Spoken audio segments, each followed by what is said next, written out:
ದರ್ಶನ್ ಗ್ಯಾಂಗ್ನಿಂದ ರೇಣುಕಾಸ್ವಾಮಿ ಕೊಲೆ ಪ್ರಕರಣದ ಬೆನ್ನಲ್ಲೇ ಈ ವಾರ ತನಿಖಾ ತಂಡದ ಕೈ ಸೇರಲಿದೆ ಎಫ್ಎಸ್ಎಲ್ ರಿಪೋರ್ಟ್.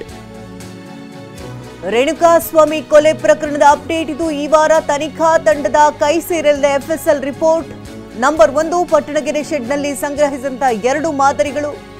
ನಂಬರ್ 2 ಕೃತ್ಯ ನಡೆದಂತ ಜಾಗದಲ್ಲಿನ ಫಿಂಗರ್ ಪ್ರಿಂಟ್ ರಿಪೋರ್ಟ್. ಹಾಗೆ ನಂಬರ್ 3 ಸ್ಕಾರ್ಪಿಯೋದಲ್ಲಿನ ಆರೋಪಿಗಳ ಫಿಂಗರ್ ಪ್ರಿಂಟ್. ಇದೆಲ್ಲವೂ ಕೂಡ ಎಫ್ಎಸ್ಎಲ್ಗೆ ಹೋಗಿದ್ದ ಆ ರಿಪೋರ್ಟ್ ಬರುತ್ತೆ ಈ ವಾರ. ನಂಬರ್ 4 ದರ್ಶನ್ ಮತ್ತು ಪವಿತ್ರ ಗೌಡ ಮನೆಯ ಮುಂದಿನ ಸಿಸಿಟಿವಿಯ ರಿಪೋರ್ಟ್ ಅದು. ನಂಬರ್ 5 ಸ್ಟೋನಿ ಬ್ರೋಕ್ಸ್ ಪಬ್ನಲ್ಲಿನ ಸಿಸಿಟಿವಿ ರಿಪೋರ್ಟ್.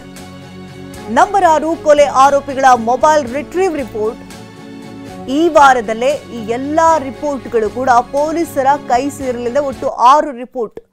ಡಿ ಗ್ಯಾಂಗ್ಗೆ ಎಫ್ಎಸ್ಎಲ್ ಕಂಟಕ ಶುರುವಾಗಿದೆ. ಪಟ್ಟಣಗೆರೆ ಶೆಡ್ನ ಎವಿಡೆನ್ಸ್ ಇದೆಲ್ಲವನ್ನ ಕೂಡ ಈಗ ರಿಟ್ರೀವ್ ಮಾಡಿಕೊಳ್ಳಲಾಗಿದೆ. ಎಫ್ಎಸ್ಎಲ್ ರಿಪೋರ್ಟ್ ಬರೋದೊಂದು ಕಾಯಬೇಕಾಗಿದೆ. ಈಗ ಪಟ್ಟಣಗೆರೆ ಶೆಡ್ನಲ್ಲಿರುವಂತಹ ಸೆಕ್ಯೂರಿಟಿ ರೂಮ್ನ ಸಿಸಿಟಿವಿ ರಿಟ್ರೀವ್ ಮಾಡಿದೆ ಖಾಕಿ. ಶೆಡ್ನ ಎಂಟ್ರಿಗೆ ಗೇಟ್ ಹಾಗೆ ಒಳಗಡೆಯ ಸಿಸಿಟಿವಿ ಎಲ್ಲ ದೃಶ್ಯಾವಳಿಗಳನ್ನು ರಿಟ್ರೀವ್ ಮಾಡಲಾಗಿದೆ. ನಟ ದರ್ಶನ್ ಎಂಟ್ರಿ ಮತ್ತು ಎಕ್ಸಿಟ್ನ ಸಿಸಿಟಿವಿ ಫುಟೇಜಸ್ಗಳು ಕೂಡ ಸಿಕ್ಕಿದೆ. ಎಲ್ಲ ಫುಟೇಜ್ಗಳನ್ನ ಡಿಲೀಟ್ ಆಗಿದ್ದರಿಂದಾಗಿ ರಿಟ್ರೀವ್ಗೆ ರವಾನೆ ಮಾಡಲಾಗಿತ್ತು. ಆ ರಿಪೋರ್ಟ್ ಈಗ ಬರಬೇಕಾಗಿದೆ.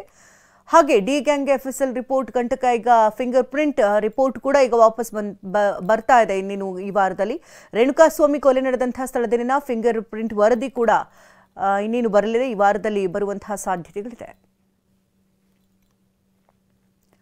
ಕೊಲೆ ಪ್ರಕರಣದಲ್ಲಿ ನಟ ದರ್ಶನ್ ಬಂಧನವಾಗಿರುವಂತಹ ಹಿನ್ನೆಲೆಯಲ್ಲಿ ಪತಿಯ ಬಿಡುಗಡೆಗಾಗಿ ಪತ್ನಿ ವಿಜಯಲಕ್ಷ್ಮಿ ದೇವರ ಮೊರೆ ಹೋಗಿದ್ದಾರೆ. ನೆನೆ ಅಮಾವಾಸ್ಯೆ ಪ್ರಯುಕ್ತವಾಗಿ ಬನಶಂಕರಿ ದೇಗುಲಕ್ಕೆ ಭೇಟಿಯನ್ನ ಕೊಟ್ಟಿದ್ದಾರೆ. ಪೂಜೆಯನ್ನು ಮಾಡಿಸಲಾಗಿದೆ. ಪತಿ ಸಂಕಷ್ಟದಿಂದ ಹೊರ ಬರುವುದಕ್ಕೆ ಶಕ್ತಿ ದೇವತೆಯ ಮೊರೆ ಹೋಗಿದ್ದಾರೆ ಪತ್ನಿ. ಇತ್ತೀಚೆಗಷ್ಟೇ ಕೊಲ್ಲೂರು ಮೂಕಾಂಬಿಕಾ ಸನ್ನಿಧಾನಕ್ಕೆ ತೆರಳಿದ್ರು. ನಂತರದಲ್ಲಿ ಈಗ ನಿನ್ನೆಯಷ್ಟೇ ಬನಶಂಕರಿ ಅಮ್ಮನ ದೇವಸ್ಥಾನಕ್ಕೆ ತೆರಳಿ ಅಮಾವಾಸ್ಯೆಯ ದಿನ ವಿಶೇಷವಾದಂಥ ಪೂಜೆಯನ್ನು ಸಲ್ಲಿಸಿದ್ದಾರೆ. ಭೀಮನ ಅಮಾವಾಸ್ಯೆ ಬೇರೆ ಕೂಡ ಇದೆ ನಿನ್ನೆ.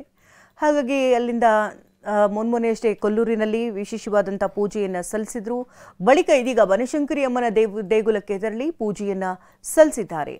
ಅಮಾವಾಸ್ಯೆಯ ಪ್ರಯುಕ್ತವಾಗಿ ಅಲ್ಲಿ ಶಕ್ತಿ ದೇವತೆಯ ಪೀಠಗಳಲ್ಲಿ ಹೆಚ್ಚಿನ ಶಕ್ತಿ ಇರುತ್ತೆ. ಹಾಗಾಗಿ ಕಷ್ಟದಿಂದ ಪಾರು ಮಾಡುವಂತೆ ಬೇಡಿಕೊಂಡು ಪೂಜೆಯನ್ನು ಸಲ್ಲಿಸಿದ್ದಾರೆ.